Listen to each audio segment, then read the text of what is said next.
Obviously, endorsing Kamala is important for me, for my family.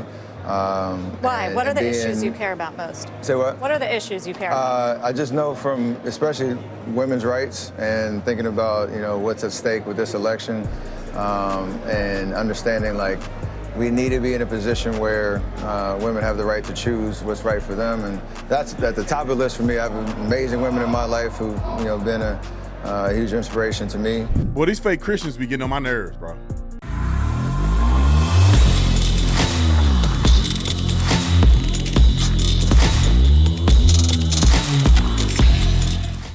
This video is brought to you by TatumStore.com, TatumStore.com, Rocker 20, and get 20% off this hat, Van Halen hat.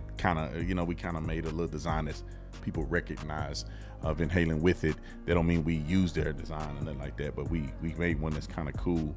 It's a Trump Vans hat. So if you haven't seen the shirt, we got the hat. We got a whole bunch of new products. Never forget, we got a 9/11 shirt. So people that want to honor and never forget 9/11, and honor those who lost their lives in that freaking crazy terrorist attack, probably put on by the government and others. And then we have another one, a rematch shirt of the rematch between Donald Trump and Kamala Harris. Get you the shirts, put in discount code ROCKER20, get 20% off. Like and subscribe to the channel. Let's get into this. Ladies and gentlemen, let's talk about Christianity here for a minute. On my radio show, I used to talk about Jesus every single day because it's a long form conversation. And on my YouTube channel, I only talk about topical things. Of course, I bring up Jesus Christ because Jesus Christ is my Lord and Savior. And if you don't like it, don't watch me. All right. But let me say this. There's levels to Christianity. And some people don't understand that. And I think the top level is when you saved. The bottom levels is when you playing games. When you faking Jamaican is what we call it. So the first level is Steph Curry. Somebody who uses God conveniently when it makes sense to them for a personal persona. And because my mama told me about God a long time ago, and I have a surface level understanding of God, I keep using God even though I don't apply none of that stuff. And then wherever hit the road, God is a secondary option to me. I think Stephen Curry could be ranked, he could be first level or second level. Second level is the same thing I said on the first level, yet you go to church consistently. I mean, you go to church every Sunday, you're religious, but when the rubber hit the road, you ain't finna pick Christ over your own career. You're not finna pick Christ over your own political party. Then there's level 3. Those are people who have the Holy Spirit in them, people who are born again, who understand theology, who are consistent with God. Whether you go to a religious facility or not, you're consistent with God, you're praying, you have a relationship. You have gifts of the Spirit that you operate in. That's level 3. People can go from level 1 to level 3. To me, Stephen Curry is level 1, level 2. And I don't think level 1, level 2 have a real relationship with God. It's only a convenient affair. That means when I want to see you on the weekend, I'm gonna come hook you up on the weekend. That y'all hooking up with Christ. You're not really living for Christ. And you're gonna see what I'm saying when you see him in this interview. Roll the clip. Now, your Instagram bio says Philippians 4:13. And I'm curious what that verse of Philippians is from the letters of St. Paul and what it means to you. I mean, that's my source of strength and determination and my purpose, really, because, like anything that you do in life is going to require, that undying faith in yourself and the belief that you can conquer anything. And for me, through Christ, I get, my strength and I can do all things. And so when I was a freshman in college at Davidson College, North Carolina, my mom texted me before my first practice, and she gave me a bunch of words of encouragement. And her favorite verse was Romans 8:28. So she's like, you need to pick a verse that, you can go to when, your times of need and give you that inspiration. So Philippians 4:13 was for me, and I still write it on my shoes to this day. Every pair of shoes. You put 4:13 on there? Philippians 4:13 with the little, I can do all things. And it's just a great reminder, obviously. You're always searching for purpose and why you're here. And for me, that's it. Now, a lot of athletes who have a deep faith sometimes will give their victories up to the Lord and Savior Jesus Christ. Do you think God picks winners in games? Yes. I'm just asking. I'm a Christian and I like the Bible, but I'm not sure if Jesus is covering the spread. So he might do a couple parlays. You never know. Little side See, little bets. Side bets. Somebody really made a joke when I got back from Paris. Like, you're God's favorite basketball player. I was like, I don't know how to take that, but yeah, whatever. If I can lead you to him through shoot some hoops. You made a. All right, so let's talk about that real quick. Let me get the big screen and I'm gonna play this. This is where I had the problem. This clip. The first clip is where a person is using God as a genie bottle, right? You know, you got the God is a genie. Rub it. Give me NBA. Help me win the game. You're just using God as a genie. You're using God as like, what can you do for me? So I only use you when you can do something for me. But I'm not out here trying to really do something for you. I play basketball because I want to play basketball. And if you can learn about Christ through basketball, then that's good. No. Brother, you got it backwards. And the only reason people like this got it backwards because they're not really in it like that. The way you should be living is that I'm doing everything for the glory of Jesus Christ. And if that's basketball or something else, then fine. But my first priority is him and then the rest. Not me and then him. And I know that it was a short clip, so some people may argue, well, that's not the totality of his faith. But this is why I'm saying what I'm saying is this clip right here. When you're a surface level believer, which I don't really consider you to be a saved person in the first place, that's just my opinion. When you're a surface level believer, when you're pressed on real stuff, this is what comes out of you. Like people think Joe Osteen is a real Christian. I don't know, man. When they asked him, is homosexuality a sin? And he can't answer that. What are you saying? Some of these celebrity musicians, they ask them basic biblical questions that could possibly ruin their earthly reputation, and they choose earthly reputation over biblical truth. That's when that means you ain't got it. You know, I would hate to lose my channel and all this stuff, but man, I'm not finna lie on Jesus, and I'm not finna pick your feelings over what the Bible say. That's why I feel like that's why I'm blessed.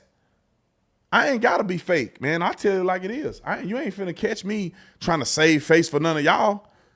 I'm gonna say what I gotta say, and if you don't like me and it get me in trouble, then the Lord cool with me. I don't care what y'all think about me.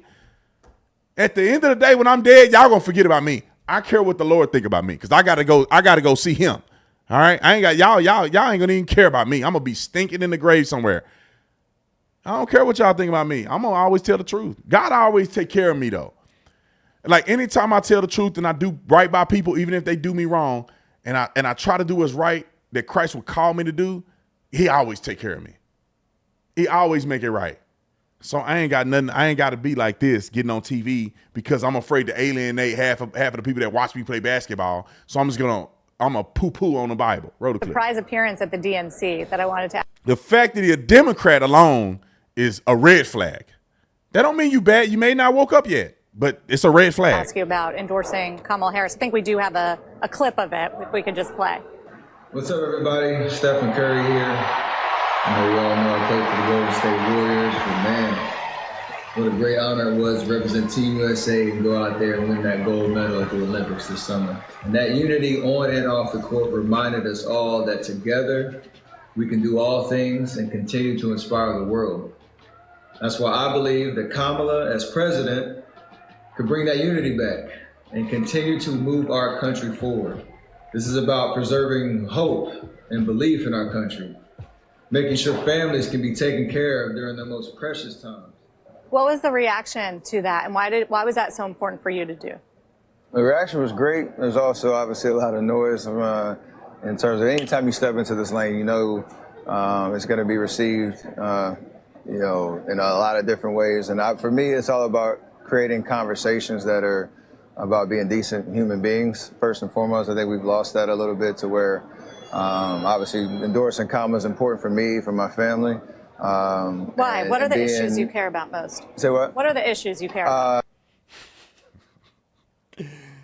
Whatever's on the inside of you will come out.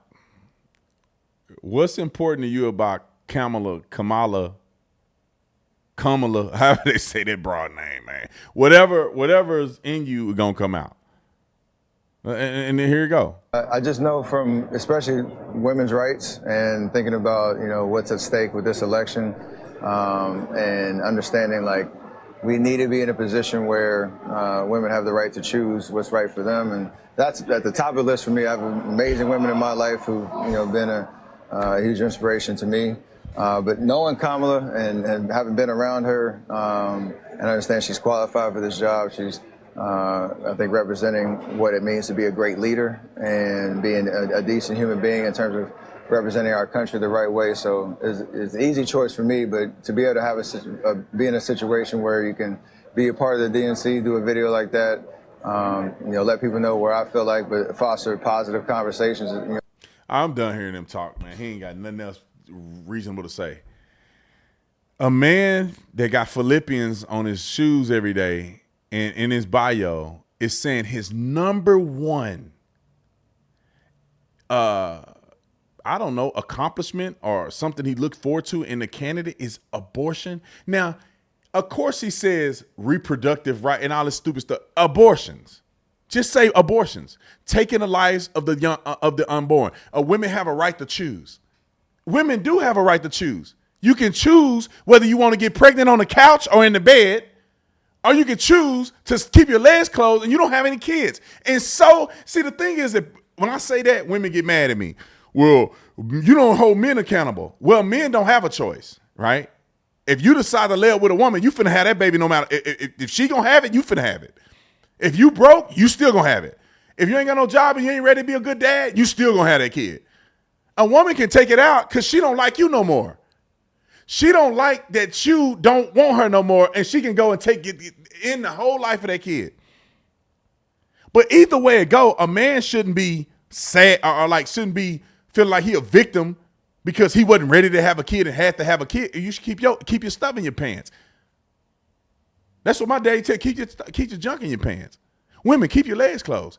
Well, you don't have to have a baby.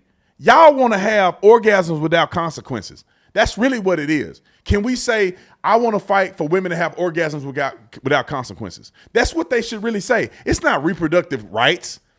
Women have every reproductive right that any human being has. It's that the question is, what are you doing and how far do y'all go with somebody saying, I don't like my baby daddy lost his job, so I'm going to go to a Planned Parenthood. Or I slept with Tyrone, Jacob, and Jarrell, and I don't know who the baby daddy is. I better go get rid of this. Oh, he don't want to be with me this weekend.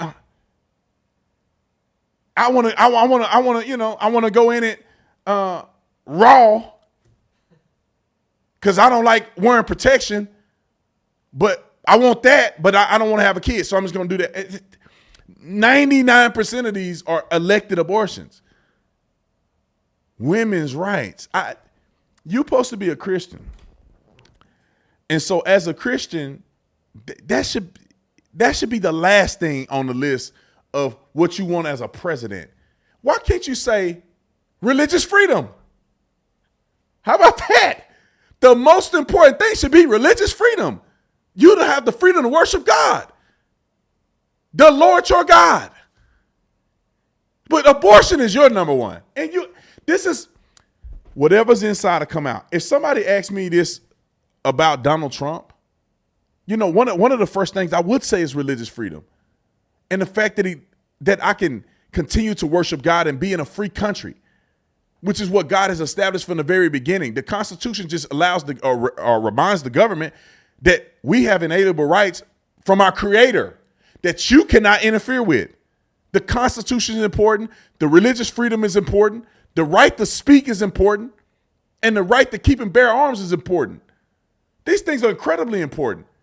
But to a Christian with Philippians on his thing says the most important thing is abortions. Why he got kids. All right. Don't y'all find that funny that the people that advocate for abortion have kids? They saying, I ain't going to do it, but you go do it. Like, look, man, I got kids and I got a wife and if me and my wife don't want to have kids, then we just need to do things to not have children. If we still want to get down and dirty and play video games every night, we going to play video games. And if we have a kid, we just have a kid, baby. My wife was, she was a little older. And so was I. I had a kid already. I already made I didn't say he was a mistake, but me having a kid out of wedlock was a problem. I had to deal with God on that when I was in college. But regardless of that, I already had a kid. Me and my wife didn't know if we really wanted to have more kids because she was a little older. My wife's type 1 diabetic, for people that don't know. And so it was kind of like a risky thing. But you know what? We said, look, we're going to put it in God's hands. We're going to play video games regardless. We married. We're going to do married people stuff. And if we have a kid, we just have a kid. That we'll let God deal with that. And what? God gave us little Bo. And no more. So, and if he gave us another one, my wife is over 40. If he give us another one, my wife 45, 40 something. So we're going to just have a baby. And the baby ain't perfect. So what? That's going to be our imperfect baby. But ain't no way in the world you're going to catch me going to Planned Parenthood talking about, I'm not ready to be a father. Well, then you ain't ready to lay down and pull your thing out the pants. Can we be real? Can we be honest? Y'all want to play games and be kids today. We grown. You don't want to be a daddy? Well, you don't need to lay up with no woman. You don't want to be mommy? You're not ready for children? Then keep your legs closed. Y'all got to cut this out and then play victim on the back end. Nobody told you to have sex. Nobody told you to do none of that stuff. That is 100% preventable. Now, if somebody take advantage of you, that's a different story. You can have an argument. But y'all had no argument when you up at the frat house just getting ran through, and then you want to go to Planned Parenthood. Y'all got to stop this. Y'all got to cut this out. Quit lying to yourself and lying to the world. If you don't want children, don't do what it takes to get children. It's really that simple. And if you want to do the dirty, protect yourself. They got all kind of stuff now, and y'all just lazy. Joe Biden, Afghanistan, y'all lazy. Yeah, you know what I'm saying. But anyway, let me get off here. I'll see y'all in the next one. I'm out.